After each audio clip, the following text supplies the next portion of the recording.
Hola, gusto en saludarlos. Vamos a presentarles el tema número 10. Nuestro equipo está conformado por la alumna Soraya Peraza, Lady Colmenares, mi persona María Gabriela Estaba, Kimberly Bastida, Nancy Díaz y Andrea Soto.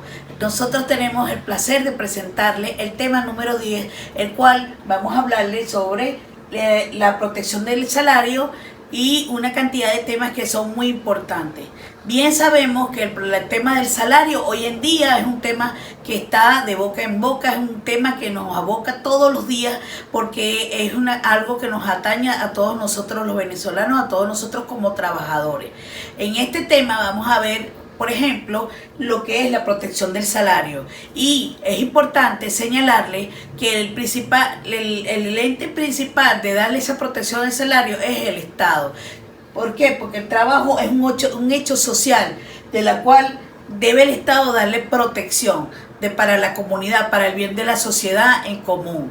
Aquí nos dice que cuando existe peligro de extinción de la fuente de trabajo, una reducción de personal, el Ministerio del Poder Popular para el Trabajo, con competencia para la materia de trabajo, podrá por razones de interés público y social intervenir a los objetos de proteger el proceso social del trabajo. Los trabajadores y trabajadoras que han intervenido en la inhabilidad laboral. Ahí está haciendo referencia al artículo 148 de la Ley Orgánica de Trabajadores y Trabajadoras. Ahora bien, fíjense que en este trabajo, en esta posición, vamos a encontrar temas muy interesantes como lo es los privilegios, los superprivilegios, los privilegios sobre los muebles, los bienes muebles e inmuebles. Y con respecto a esto, ahí hay que entender lo siguiente. Por ejemplo, cuando nosotros decimos que el Estado es el que nos debe proteger como trabajadores, hemos visto en el día a día situaciones que se han presentado en empresas muy emblemáticas en donde hay un paro patronal, donde ya no van a seguir trabajando, y entonces hemos visto las situaciones que se han presentado con empresas muy reconocidas en donde son tomadas por los trabajadores.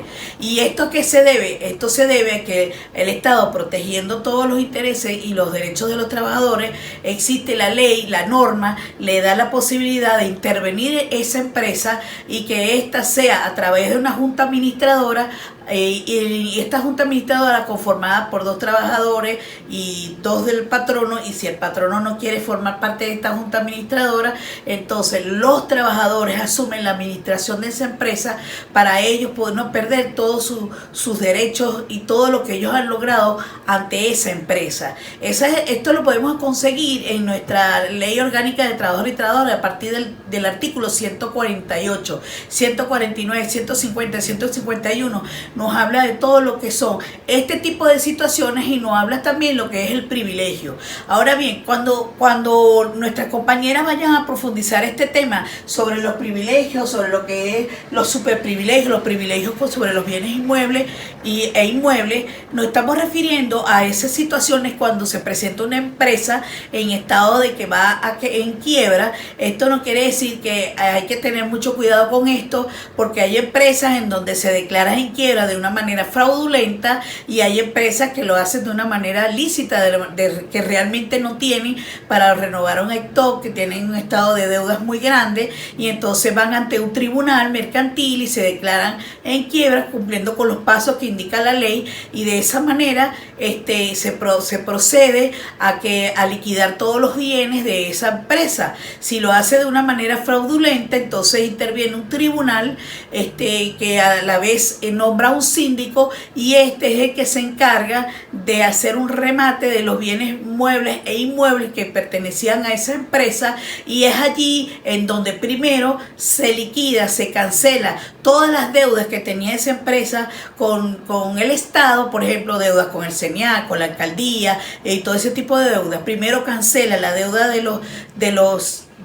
que tiene con el Estado, y luego se cancela todo lo que se le debe a los trabajadores. El trabajador es privilegiado, es el primero que se le debe cancelar. Después de la deuda que se cancela lo que le debe a los entes del Estado, viene el trabajador y se le cancela todo lo que se le adeuda por cuestiones de prestaciones sociales y toda una cantidad de beneficios que tenía el trabajador ante esa empresa. Después de los trabajadores que viene toda la comunidad de acreedores. Esto también lo vamos a ver en el Código Civil. Aquí nos dice que en el 1864 del Código Civil nos habla sobre la situación de las empresas cuando están en quiebra. Pero por esto le digo que todos los temas que aquí se presentan en este tema 10 son extremadamente importantes para nosotros los profesionales del derecho.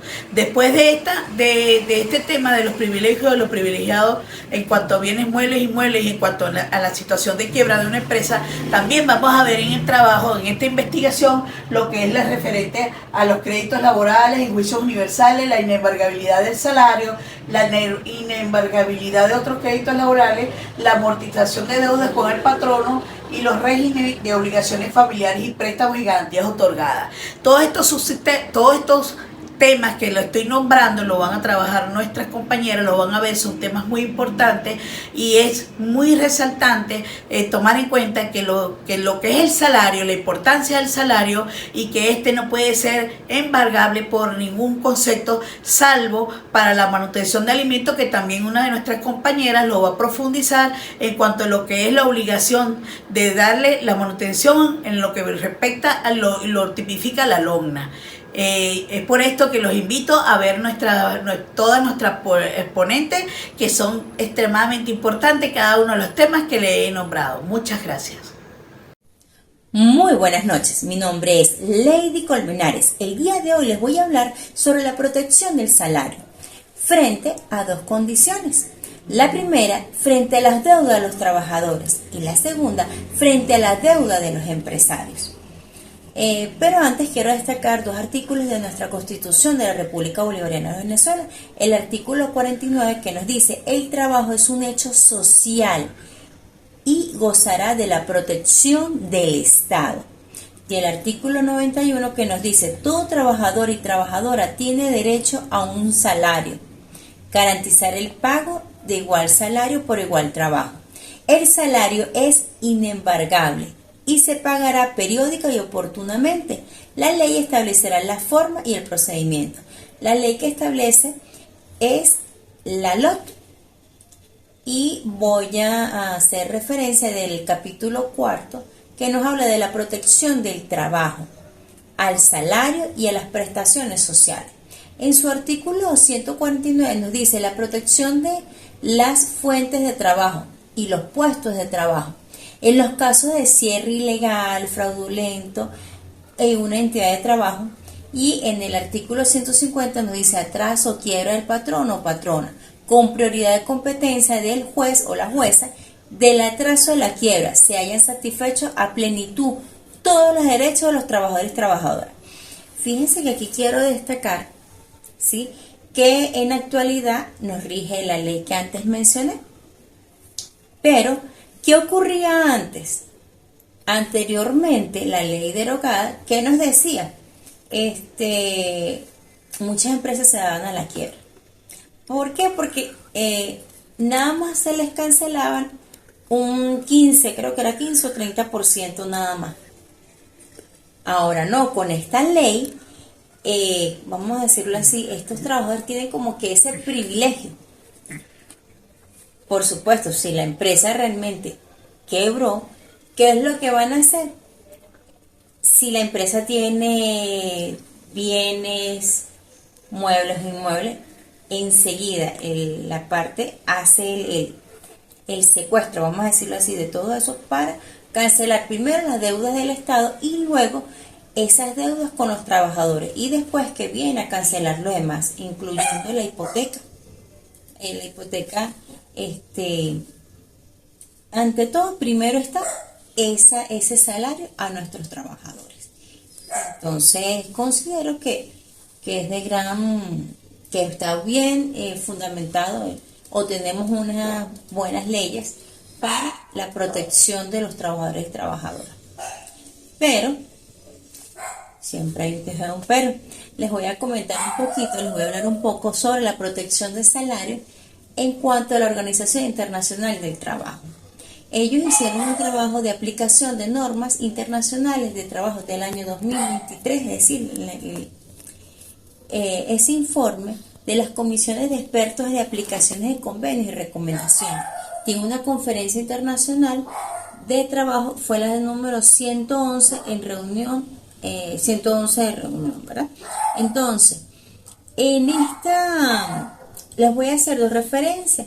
La que estamos trabajando como tal, que es la protección del salario, que está contemplando el artículo 4 del convenio número 25, y también les quiero hablar un poquito sobre el salario mínimo, seguimiento de las recomendaciones de la comisión encuesta, ya que ellos reciben una queja presentada en virtud del artículo 26 de la Constitución de la Organización Internacional del Trabajo. Y nos habla un poquito de esto. Nos dice, en la comisión toma nota también tanto de la FEDECámaras, que es FEDECámaras, la Federación Venezolana de Cámaras de Comercio, como la CTV, que es la Confederación de Trabajadores Venezolanos, la FAPUT, que es la Federación de Asociación de Profesores Universitarios de Venezuela, y la CETASI, que es la Central de Trabajadoras, Alianza Sindical Independiente. Y también coinciden que en la reunión para debatir sobre los indicadores salariales previstas para el mes de julio de 2022, en el cronograma anexo al plan de acción adoptado en abril del 2022, no tuvo lugar. Por último, la comisión toma nota de que UNETE, que es sencillamente el Congreso de la Unión Nacional de Trabajadores de Venezuela, indica que sus observaciones que el gobierno no ha adoptado ninguna medida para consultar las organizaciones de empleados y trabajadores sobre fijación del salario mínimo. También nos dice que en relación al incremento salarial del marzo 2022, la comisión observa que 1.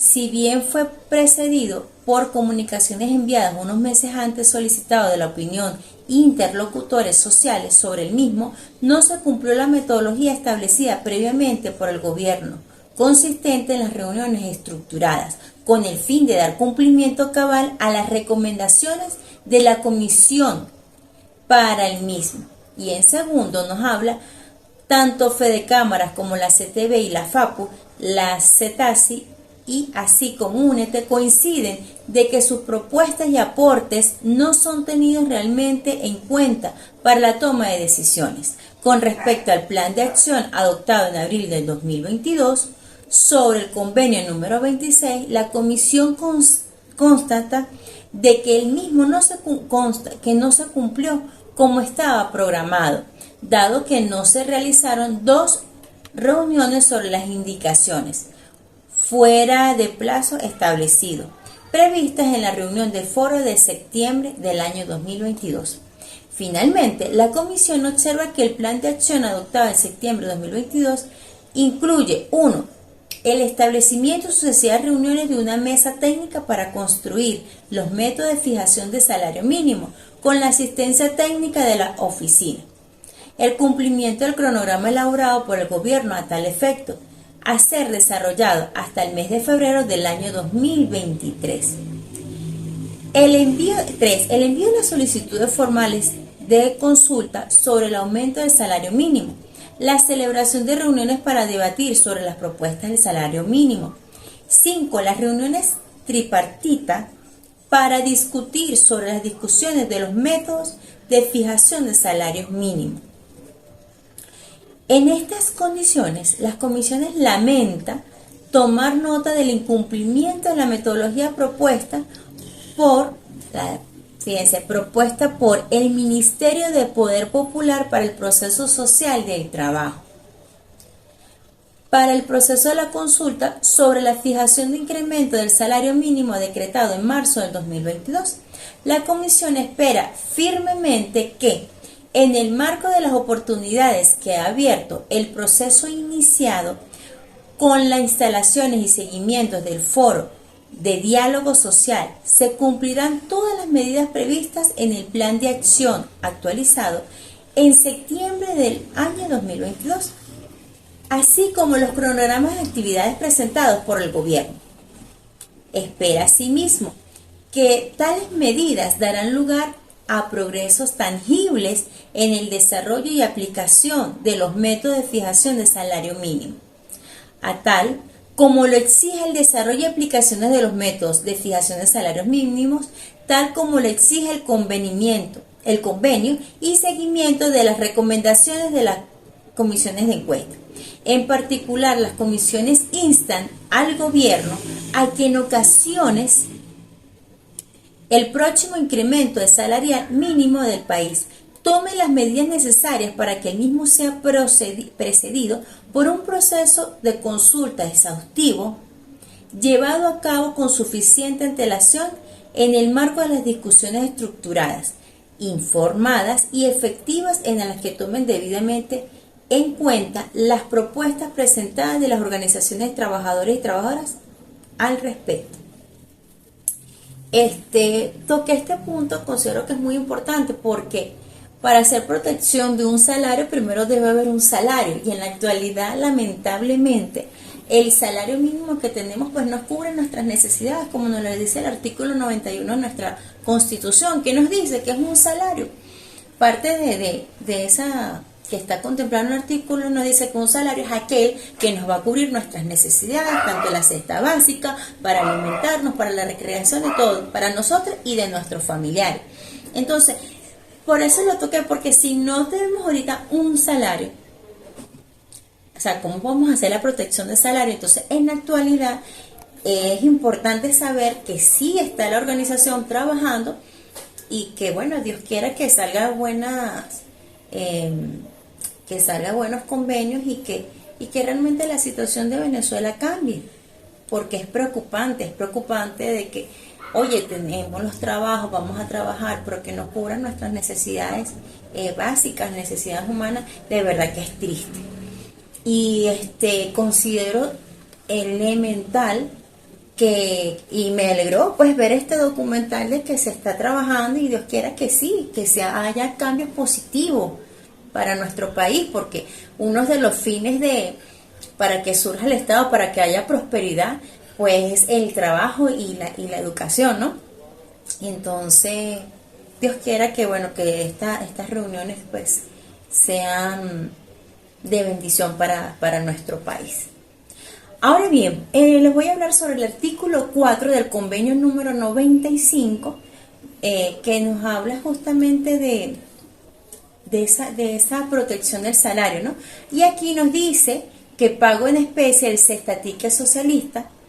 En relación con sus comentarios anteriores, la comisión toma nota de que el gobierno en su memoria indica que en relación al pago del beneficio de cestatique socialista se han establecido mesas de diálogo con la participación activa de la organización de empleados y trabajadores que han servido para alcanzar acuerdos para el beneficio de los trabajadores.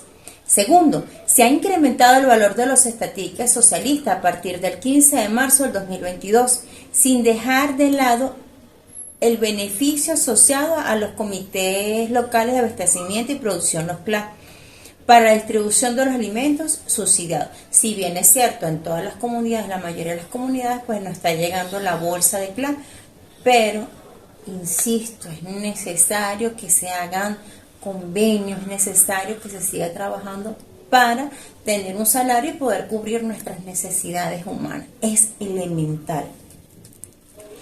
Y bueno, voy a decir un poquito de esa parte de ese documental que nos dice que las comisiones toman nota también de que la CTB, la FAPU y la CETASI indican que sus observaciones conjunto con los pagos del salario con bonos diversos denominados o entrega de alimentos son comunes en el sector público y privado. A este respecto, con la comisión lamenta tomar nota de que sobre la base de información presentada en el gobierno y de las observaciones citadas en las organizaciones de trabajadores, no le es posible concluir que hayan producido avances en la resolución o en cuestión. La comisión pide una vez más al gobierno, repito, la Comisión de Organización Internacional del Trabajo pide al gobierno que tomen sin demora las medidas necesarias a través de diálogo con las organizaciones de empleadores y de trabajadores representativas, encontrar las soluciones que permitan dar plena aplicación al artículo 4 del convenio. La comisión pide al gobierno que proporcione información al respecto, en particular en relación con la conformación y funcionamiento de las mesas de diálogo que menciona, así como los acuerdos alcanzados, resultando de los debates llevados a cabo en su seno. Entonces, de verdad que cuando vi este documental, pues me gustó muchísimo. Y bueno, con fe y esperanza y siempre positiva de que tiene que haber cambios positivos y Dios quiera que Dios toque, les dé sabiduría a los que administran en nuestro país y que sigan estos convenios y que se hagan pues las cosas como tienen que ser y en beneficio de todos porque es necesario y urgente. Ahora bien, a continuación les va a hablar mis otros compañeros justamente de eso de que les hablé, pues de esa protección al salario frente a las deudas tanto de los empleados como cuando ocurren las deudas con los trabajadores, con las empresas, tanto de los empleados como las empresas. Entonces de eso es que se trata la protección del salario, que eso, bueno, como ya dije, nos los va a continuar explicando nuestras compañeras. Espero que les haya gustado y bueno, gracias por su atención. Buenas tardes, mi nombre es Nancy Díaz. Yo les voy a hablar sobre los privilegios de los derechos patrimoniales de los trabajadores y de las trabajadoras. De acuerdo a nuestro artículo 151 de la Ley Orgánica del Trabajo, Trabajadoras y Trabajadores. Este artículo nos dice que el salario, las prestaciones e indemnizaciones o cualquier otro crédito adeudado al trabajador o a la trabajadora con ocasión de la relación de trabajo gozará de privilegio y preferencia absoluta sobre cualquier otra deuda del patrono o patrona, incluyendo los créditos hipotecarios y prendarios, obligando al juez o jueza del trabajo a preservar esta garantía. La protección especial de este crédito se regirá en lo estipulado en esta ley. Las personas naturales en su carácter de patronos o patronas y los accionistas son solidariamente responsables de las obligaciones derivadas de la relación laboral a los efectos de facilitar el cumplimiento de las garantías salariales. Se podrá otorgar esta medida preventiva de embargo sobre los bienes del patrono involucrado o patrona involucrada. ¿Qué nos quiere decir este artículo? Este artículo nos quiere decir que a la hora de cualquier trabajador reclamar al patrón las deudas que el patrón tenga con ellos, bien sea por quiebra de la empresa, es la principal obligación del patrono pagarle lo que le adeuda al trabajador. Y después de que le hayan saldado sus deudas al trabajador, los demás pagos que tengan por hipoteca, por otro derecho civil, lo podrán realizar, pero siempre y cuando le cancelen las deudas al trabajador. Muchas gracias, Nancy Díaz. Buenas tardes, mi nombre es Andrea Lugo, titular de la cédula de identidad 27.598.416 y en esta oportunidad les hablaré sobre el pago de los créditos laborales en juicio universal y la inembargabilidad del salario. El artículo 150 de la LOT habla sobre el atraso o quiebra del patrono o patrona, estableciendo que los jueces o juezas de la jurisdicción laboral serán quienes tendrán competencia para la ejecución de los créditos laborales y además excluirá con prioridad la competencia del juez o de la jueza del atraso o de la quiebra. Y estos últimos no podrán actuar ni tramitar el procedimiento de atraso o de quiebra hasta que haya concluido el procedimiento de ejecución forzosa y se hayan satisfecho a plenitud todos aquellos derechos que existieren de los trabajadores y las trabajadoras. Ahora bien, entendemos que esta disposición sustituye el artículo 161 de la LOT derogada, incorporando en la sanción de 1990 y que mantenía las competencias atribuidas a los jueces concursales, ordenando de esta forma la liquidación prioritaria de los créditos laborales conforme a las reglas estipuladas en los artículos 158 a 160 derogados, así como establecía la resolución de la tacha sobre el salario o créditos laborales con carácter previo como incidencia procesal.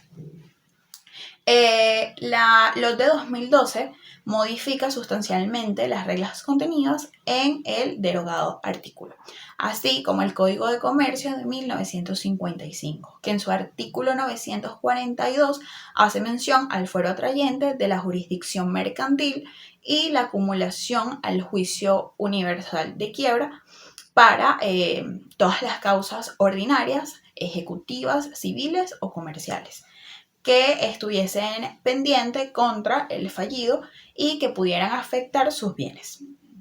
Además, sustituye una excepción a la regla competencial dispuesta en el artículo 1090 que otorga competencia al juez mercantil para que éste conociera todo lo concerniente a los atrasos y las quiebras de los comerciantes. Sin embargo, con la regulación actual, el juez mercantil, en caso de atraso o quiebra, debe respetar el privilegio de estas deudas y considerar su clasificación, su determinación y el pago como cuestión prejudicial. ¿Esto qué quiere decir? Esto quiere decir que debe resolverse primeramente en sede antes de continuar con el procedimiento en sede mercantil. El atraso y la quiebra se regulan en el Código de Comercio en sus artículos 898 a 1081. Sin embargo, el artículo 161 de la LOT derogada mantenía la competencia no solo del juez mercantil, sino también del juez civil para aquellos casos de cesión de bienes de cuya regulación en el artículo de procedimiento civil destaca el artículo 792, que dispone que la acumulación de los juicios particulares del deudor, con lo cual consideramos que sigue siendo aplicable el artículo 76 del reglamento de la LOT de 2006, en lo que respecta a el procedimiento concursal. Ahora bien, la inembargabilidad laboral. La inembargabilidad, como principio rector y protector por parte del Estado, hace referencia a una protección por parte del legislador a favor del salario, cuyo fin principal es obviamente resguardar la situación económica y social del trabajador. El artículo 152 de la LOT establece que la inembargabilidad del salario, de prestaciones sociales, indemnizaciones, son inembargables.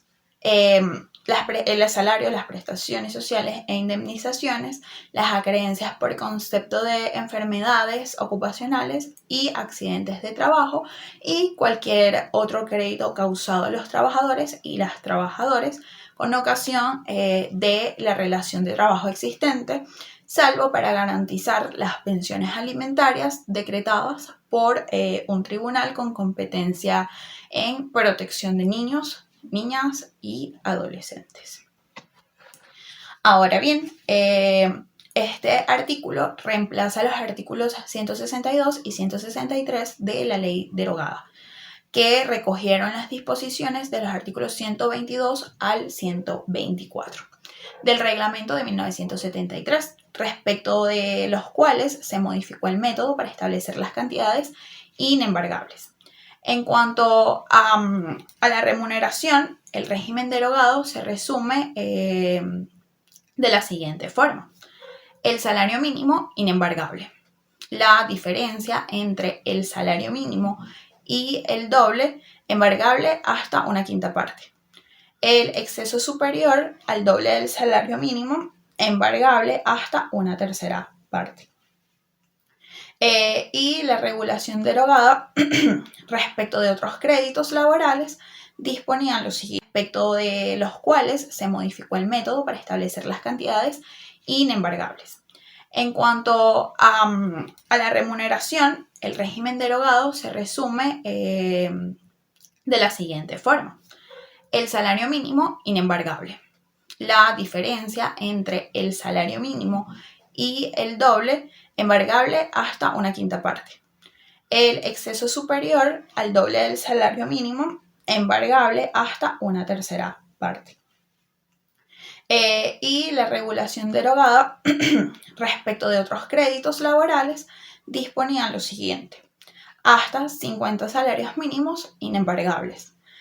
La diferencia entre 50 salarios mínimos y 100 salarios mínimos era embargable hasta una quinta parte. Y el exceso superior a 100 salarios mínimos era embargable hasta una tercera parte.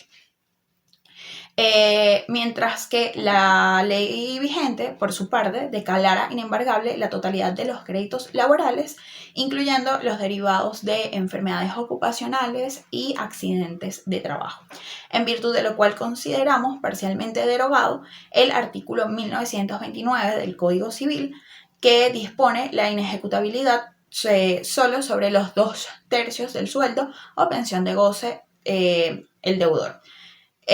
Este es el ordinal 4. Finalmente, las indemnizaciones causadas por accidente de trabajo o alguna enfermedad ocupacional es contemplada en el artículo 130 de la LOCIMAT del 2005. Buenas tardes, mi nombre es Kimberly Bastidas y yo les voy a hablar sobre la inembargabilidad de otros créditos laborales. Primero debemos saber qué es la inembargabilidad. Este es un principio que consiste en que ciertos bienes o derechos no pueden ser objeto de un embargo, cuyo fin principal es resguardar la situación económica, social del trabajador. Por ejemplo, las prestaciones sociales no pueden ser objeto de un embargo. También debemos definir qué son los créditos laborales.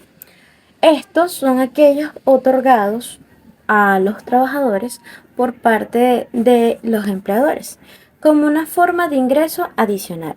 Estos se encuentran regulados en los artículos 105, 131, 132 y 141 de la Ley Orgánica del Trabajo. Existen diferentes tipos de créditos. Entre estos podemos encontrar los que son por gastos funerarios, por gastos de la última enfermedad, por suministros de alimenticios y beneficios anuales, también conocidos como las utilidades. Estas prestaciones sociales se encuentran salvaguardadas por la Constitución, específicamente en el artículo 89, ya que este protege los derechos laborales con la finalidad de que sean irrenunciables, siendo nula toda acción, acuerdo o convenio que implique la renuncia de estos derechos. Solo es posible la transacción y convencimiento al terminar la relación laboral, y todo es conforme con los requisitos que establezca la ley en general. La Ley Orgánica del Trabajo, en el artículo 19, también salvaguarda el derecho al salario, las prestaciones sociales, ya que indican que son inembargables. Y el artículo 152 refuerza el principio de inembargabilidad del salario y las prestaciones sociales e indemnizaciones.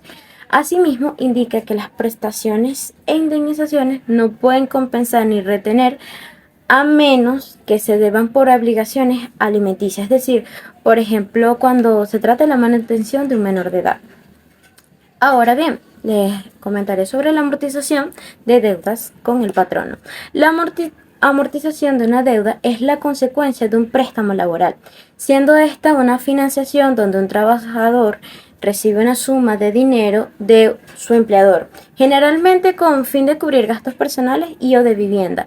La misma debe ajustarse a las condiciones establecidas en el contrato y puede ser a plazo fijo o indeterminado, la cual puede pagarse en una o varias cuotas.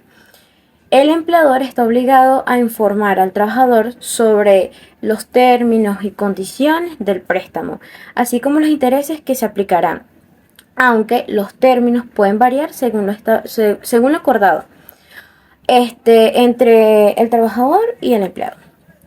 Asimismo, el empleador no puede exigir una devolución adicional al trabajador, es decir, no puede pedir más de lo acordado. En relación a la amortización de la deuda, existen dos supuestos. Uno, que es durante la relación del trabajo. La empresa va a descontar la tercera parte del salario semanal del trabajador. Y va a ser cada semana. En consecuencia, va a descontar la tercera parte del salario mensual del trabajador. Y también está el otro supuesto, que es al finalizar la relación. Que, por ejemplo, el trabajador renunció y aún debe una parte del dinero que le prestó el empleador. Entonces, la empresa en su liquidación solo podrá descontarle a él por el préstamo la mitad de lo que le va a otorgar por liquidación, porque así lo establece la LOT, es decir, solo un 50%. Por lo tanto, el resto de la deuda la empresa debe cobrarlo por otra vía, es decir, por la vía civil. Es necesario saber la diferencia entre los préstamos a los trabajadores y los anticipos de prestaciones sociales. El préstamo está regido, regulado por el artículo 154 de la LOT. Se descuenta el salario. Al finalizar la relación solo pueden descontar un 50%, no más de eso. No tiene que indicar para qué va a utilizar el dinero. No hay una razón. Sean cuantas veces el empleado y el trabajador así lo requieran o lo consideren. No tienen un límite máximo ni mínimo y no inciden en intereses. En cambio, el adelanto de las prestaciones sociales está regido por el artículo 144. El otro era por el 154. Se descuentan de las prestaciones sociales al finalizar la relación de trabajo. El adelanto de prestaciones sociales reduce lo que recibirá el trabajador por el concepto de intereses. Debe indicar para qué o con qué finalidad va a utilizar el dinero. Y los anticipos de prestaciones sociales solo se pueden dar una sola vez al año. Los adelantos sociales, de prestaciones sociales, solo podrán ser del 75%, que para garantizar el pago de las prestaciones. En fin, culminó la exposición. Muchísimas gracias por su atención. Buenos días, compañero, profesor. Mi nombre es Soraya Peraza y me corresponde hablar del régimen de las obligaciones familiares. El régimen de las obligaciones familiares está originado expresamente al bienestar, cuidado de niños, niñas y adolescentes. Estas obligaciones especiales se conocen como manutención. La manutención es una institución familiar prevista en la Ley Orgánica para la protección de niños, niñas y adolescentes y comprende todo lo relativo al sustento, vestido, habitación, educación, cultura y asistencia que corresponde al desarrollo del niño, niños que no han alcanzado la mayoría de edad. Artículo 365 de la LOGNA vigente venezolana. La obligación de manutención es un efecto de la filial legal o judicialmente establecida y como consecuencia de la cual corresponde al padre, la madre, quien tienen la patria potestad de sus hijos e hijas. El derecho de alimento consiste entonces en el deber de manera igualitaria de los progenitores mantener económicamente a sus hijos. Esta determinación de manutención le corresponde al juez o jueza que tomará la necesidad de interés del niño y niña adolescente y que le requiera la capacidad económica del obligado u obligada, dependiendo de la unidad de filiación, de la equidad de género en las relaciones familiares, el reconocimiento del trabajo como actividad económica que genera valor agregado a su riqueza. Por consiguiente, el porcentaje de manutención es 1/3 de los ingresos que perciba el obligado.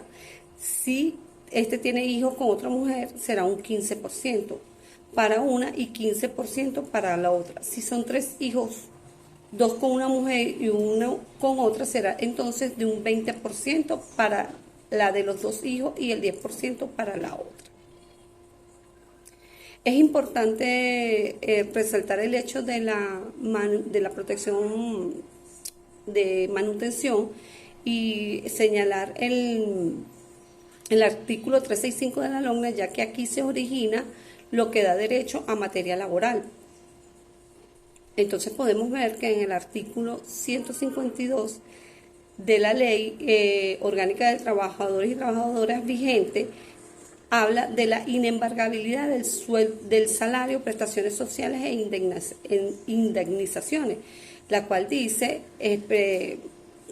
que el sueldo es inembargable, sus prestaciones, las acreencias por concepto de enfermedades ocupacionales, accidentes de trabajo y cualquiera otros causados por el trabajador,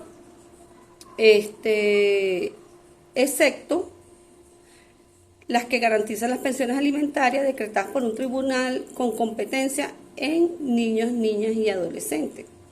En la parte del artículo 153 de la misma ley precitada, habla de sus excepciones, el cual dice que lo dispuesto en los artículos anteriores no impide la ejecución de medidas procedentes de obligaciones de carácter familiar y la obligación de manutención y de las originadas por préstamos con ocasión de garantías otorgadas conforme a esta ley. El subsiguiente artículo 154 habla de los límites de los descuentos. Mientras dure la relación de trabajo, las deudas que los trabajadores y trabajadoras contraigan con el patrono o patrona solo serán amortizables semanalmente o mensualmente por cantidades que no podrán exceder de la tercera parte del equivalente a una semana de trabajo o un mes de trabajo. En caso de terminación de trabajo, el patrón o patrona podrá compensar el saldo pendiente del trabajador o trabajadora con el crédito que resulte de la prestación del servicio hasta por el 50%, sea cual sea el caso que se requiera. Bueno, hasta aquí todo es toda mi exposición. Muchas gracias. Bien, compañeros, hemos concluido nuestro trabajo de investigación. Esperamos que para todos ustedes haya sido de gran utilidad, de gran aprendizaje todo lo que aquí nosotros los hemos expuesto. Como ya les dije en mi introducción, la importancia de conocer el salario, los beneficios, lo que en sí nosotros como estudiantes de Derecho tenemos que conocer y poner en práctica todo lo que la norma nos da, la práctica nos lo dice, y ponerlo en el día a día y comprenderlo y analizarlo. Todo lo que aquí nosotros y cada una de las compañeras expuso ha sido para nosotros de un gran enriquecimiento profesional, y a la vez agradecido con el profesor y con todos ustedes por habernos prestado y acompañado en este proceso. Muchas gracias.